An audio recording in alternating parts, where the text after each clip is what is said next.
আজকে আমি একটা ইম্পর্টেন্ট লিগ্যাল প্রিন্সিপাল নিয়ে কথা বলবো, যেটা হচ্ছে রেস জুডিকাটা। রেস জুডিকাটা একটা ল্যাটিন টার্ম, যেটার মানে হচ্ছে এ ম্যাটার অলরেডি ডিসাইড। মানে কোর্টে যদি কোনো কেস চলে এবং সেইটার ব্যাপারে যদি অলরেডি কোর্ট রায় দিয়ে দেয়, বা যেই ডিসপিউটটা রাইজ হয়েছে সেটা যদি অলরেডি রায় দিয়ে দেয়, সলভ হয়ে যায়, তো সেই জিনিসটাকে নিয়ে কোর্ট কি আর দ্বিতীয়বার শুনতে চাইবে? বা দ্বিতীয়বার কেউ যদি সেইটাকে আবার কেস করে বা রিওপেন করতে চায়, তাহলে কি সেটা হতে পারে? এটার অ্যান্সার হলো না। যখন একটা কেস উঠছে, যখন অলরেডি সেটা ডিসপিউটটা রিজলভ হয়ে যাচ্ছে বা কোর্ট একটা রায় দিয়ে দিচ্ছে, এগেইন সেটা সলভ হয়ে যাওয়ার পরে আবার যদি কেউ নতুন করে কেস রিওপেন করতে চায়, তাহলে কিন্তু সেটা করা যাবে না। এখানেই আসছে এই প্রিন্সিপালটা, যেটাকে অ্যাপ্লাই করা হচ্ছে, যেটাকে বলছে রেস জুডিকাটা। এবার এখানে একটা সব থেকে বড় কোয়েশ্চেন আসে যে এইখানে কি প্রপার জাস্টিস পাওয়া যায় এর থ্রুতে, বা এটা কি মানে একটা ফেয়ার ওয়েতে কি আমাদের জাস্টিস দিতে পারে? তো রেস জুডিকাটা এই বিষয়টাকেই মানে বলছে, যখন কোনো কেস অলরেডি হয়ে যাচ্ছে, ফর এক্সাম্পল ধরো তোমার সাথে তোমার কোনো নেইবারের ল্যান্ড নিয়ে কোনো ঝামেলা হচ্ছে, সেই কেসটা কোর্টে উঠলো এবং তুমি ধরো জিতে গেলে। এবার অপোজিট যে পার্সন আছে, যে জিতলো না, সে আবার গিয়ে কোর্টে সেম কেস করবে। তো সেই সময় কোর্ট এই রেস জুডিকাটা অ্যাপ্লাই করবে এবং বলবে যে অলরেডি এই ম্যাটারটা রিজলভ হয়ে গেছে, বা এটা রায় দিয়ে দেওয়া হয়েছে, বা এটা ডিসাইডেড। তো এই কেসটাকে আর রিওপেন করা হবে না। তো এই সময়টাতে রেস জুডিকাটা অ্যাপ্লাই করা হচ্ছে, এবং এটাকে একটা খুব ইম্পর্টেন্ট প্রিন্সিপাল বলা হয় তার একটাই কারণ এই জিনিসটা অনেক জিনিসকে রিজলভ করে। ফর এক্সাম্পল ধরো আমার যে অপোজিটে রয়েছে, সে কোনোভাবে কেস জিততে পারবে না।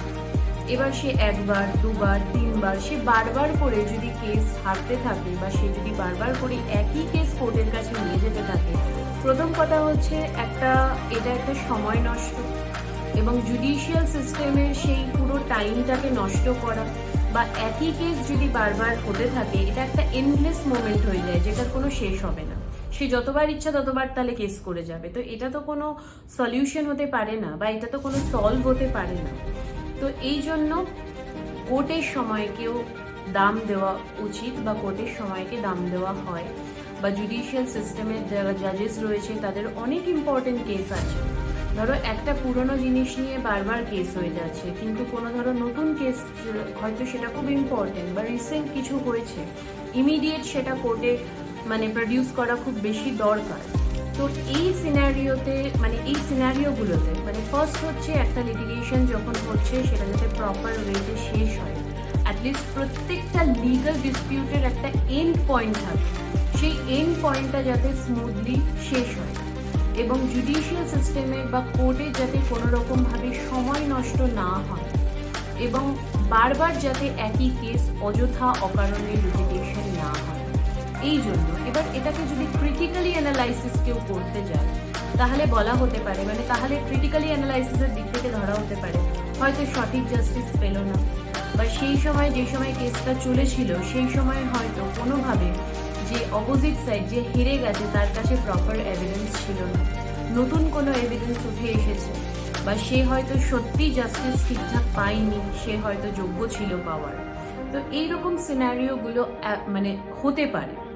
তো সেই জন্য এখানে একটা জুডিশিয়াল সিস্টেমের আর ফেয়ারনেসের একটা ব্যালেন্স এখানে করছে, যেখানে বলছে যে জুডিশিয়াল সিস্টেমের যেটা বললাম, যে যখন একটা কোনো কেস ফাইল হচ্ছে, সেটা যাতে একটা প্রপার ওয়েতে সলভ হয়, বা সেটা যাতে একটা এন্ড পয়েন্ট থাকে, আর ফেয়ারনেস থাকে যাতে, যেটা আমি অলরেডি বললাম, যখন কোনো কেস হচ্ছে সেটার মধ্যে অবশ্যই সেটা কোনো কেউ কেস করলো, পানিশমেন্ট পেলো, বা আমার পরে চলে আসলো, সেগুলো তো হবেই, কিন্তু সেই ডিসিশনটার মধ্যে যাতে একটা ফেয়ারনেস থাকে, যাতে ফেয়ার জাস্টিস পায়, তো সেই জিনিসটা ব্যালেন্স করাটা খুব জরুরি। তো যার জন্যে রেস জুডিকাটা এই প্রিন্সিপালটা একটা খুব বেশি ইম্পর্টেন্ট পয়েন্ট, যেখানে ডেফিনেটলি ক্রিটিক্যাল কিছু অ্যানালাইসিস থেকে থাকে, কিন্তু তার সাথে সাথে কিছু পজিটিভ কারণও রয়েছে যার জন্য কোনো সিনারিওতে এটাকে অ্যাপ্লাই করা হয়।